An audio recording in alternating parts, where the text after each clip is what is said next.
Not objection.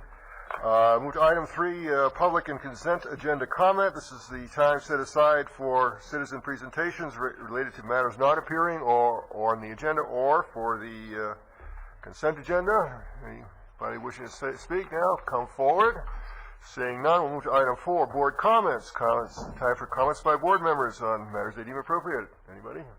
Mr. Organ. Mr. Chairman, I was nominated the chairman of the Tri-County Air Quality Control Group last time we had a meeting, and that'll change. Congratulations. January. Either I stay there or they'll appoint somebody new. But I think we're making some impact, and Mike's been offering a lot of information at those meetings, I want to tell you. So Ventura County is being heard. Great, thank you. Any other board comments? Mr. Chair, if I could, just briefly, had the opportunity to attend a community choice aggregation meeting up in San Luis Obispo County, which was actually co-sponsored by the Air Pollution Control District up there also. So they recognize that anytime we can do things a little differently in terms of renewable and alternative power, that we're also helping our airshed at the same time. So it was interesting to see the APCD step up there. I know the constraints we have here in terms of just keeping things going and sponsorships, but it wasn't as much money as it was just having their logo and having staff there and be part of the conversation. So I think that if we can continue in that vein and keep those avenues open, I think it would behoove us all. So I know our executive director is very open to that, and I will be sharing the information with him. Was LGC involved with that?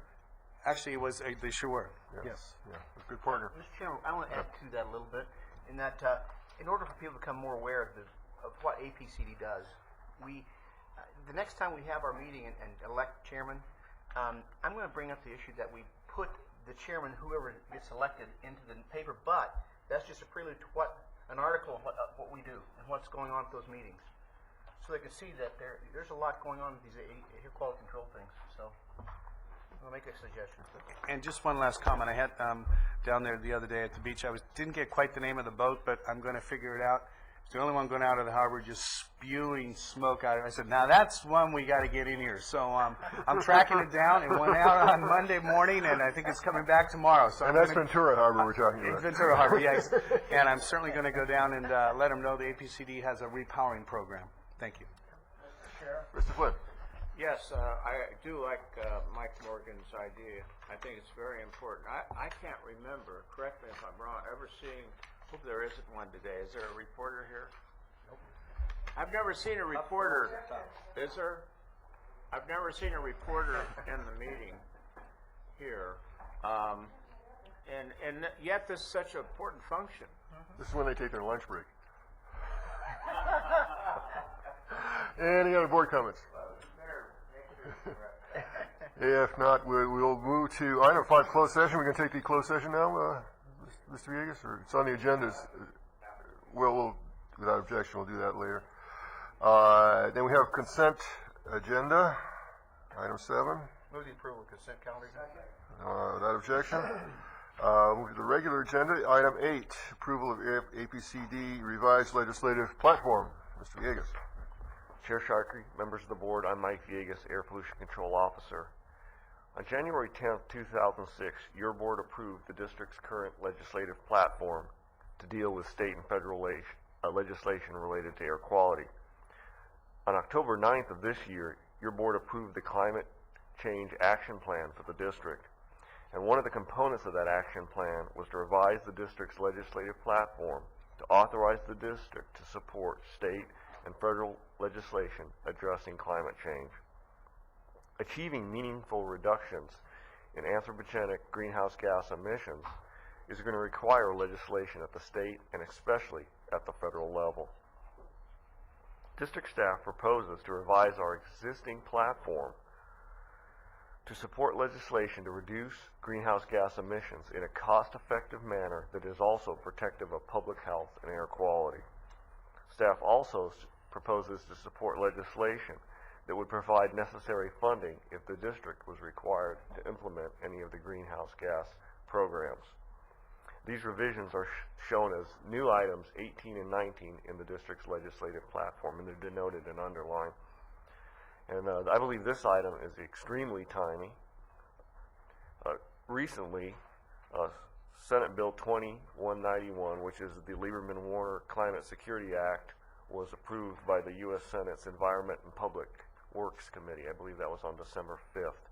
And this is one of the, this is a very comprehensive legislative package dealing with climate change, setting caps and declining targets for the entire United States with a cap and trade type program. Significant also legislation in there to protect the economy of the United States. So this is something that's going to be reviewed. Luckily for us, we don't have to digest these bills on our own. We will we are provided with support for that through our national organization known as NACTA. It's the National Association of Clean Air Agencies. They have a staff that will actually provide us with summaries on these bills, and it's a big help for us in moving forward with taking a support or opposed position on some of these bills. And that's all I have. I'll be happy to answer questions. Are there any questions of staff? No questions of staff. Second. Motion and second. Is there any objection? Without objection, the item is approved. Move to item 9, a report on the estimate of annual carbon dioxide emissions in Ventura County. On October 9th of this year, your board requested that staff perform a quick analysis on the total amount of gasoline, diesel, electricity, and natural gas consumed in Ventura County. And the idea behind this was to create a rough estimate of the amount of greenhouse gas emissions coming from those 4 major energy sectors. We created a rough top-down based inventory based on those. I'm pleased to note that our estimate of approximately 8 million metric tons of carbon dioxide on an annual basis for the county based on those 4 parameters is quite similar, at least on the order of magnitude, to the number we came up with when we looked at the statewide numbers for a similar year, and we just scaled them to Ventura County population. They came up with 11 million metric tons for our county. But when you consider we only looked at 4 major energy sectors, obviously we missed some of the minor players, such as aviation fuel use, methane from landfills, etc. So, and I think it is reasonable. It gives us a ballpark number. I don't think I ever had an idea on what our greenhouse gas emissions were in this county, and I think it gives us a good ballpark number. I mean, if somebody asks, you can say we're in the neighborhood of 10 million metric tons. And I think more importantly, when you look at the underlying data, especially on the gasoline or the diesel, it gives us a way to look at a report card for the county. What are the effects of the conservation efforts with gasoline? People starting to buy slightly smaller cars now, mileage being improved, and the impact of growth. And it kind of starts to give you a kind of where are we headed in some of these energy sectors. And that's all I have. Any questions? Chair? Yeah, number one, I appreciate staff doing this, and I know there's still some other things, obviously, that could be in here to make it more accurate. The aviation with data from the Navy and in particular, but what this does show us, I think, pretty clearly is that our CO2 emissions are still growing at about 2% a year, and that as climate change regulations kick in and as climate change issues escalate, that won't be sustainable for Ventura County. So it's just good for us to have this right now and have a feel for where this very gross measure tells us we're heading. But the idea that we can keep growing while everybody else in the world keeps growing also, that won't be sustainable. So it's nice to have this. Thank you. Any other questions? Mr. Oh, Flynn? did someone else? Okay. You're next. Let me just say there was an article in the Star a couple of days ago about the tugboat usage of biodiesel, and I think it was the same tugboat operator that came here along with some others to present the issue. And if you could follow that up a little bit and tell us what the more specific impacts of biodiesel that he is using, that would be helpful, I think, for information people. My understanding is that biodiesel is going to be classified as a low carbon fuel, so it would have lower greenhouse gas emissions than standard diesel.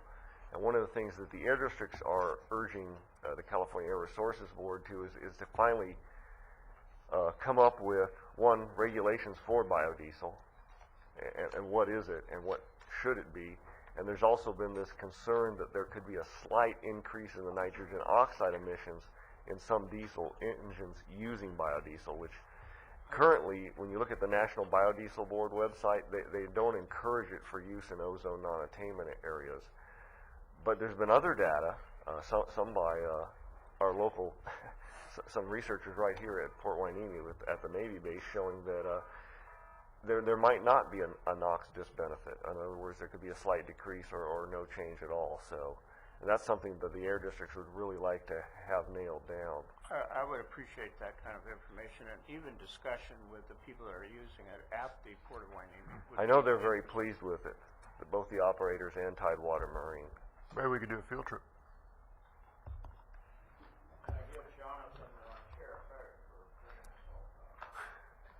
Mr. Morgan. I have another question. Have you heard anything of the potential, the Ormond Beach area there that's got that they're trying to attain, not Ormond Beach, now like Port Hueneme, they're trying, it's a site, it's a, Halico? Halico, yeah. Halico. Have you heard anyone trying to, because I know someone that is, change that into a biodiesel production facility once it's cleaned up? I'd heard a rumor, but I've heard a couple rumors about biodiesel facilities in the county, and it's never gone further than that. I keep getting a call every now and then from these people that seem to be moving forward and working with EPA toward, attaining that goal.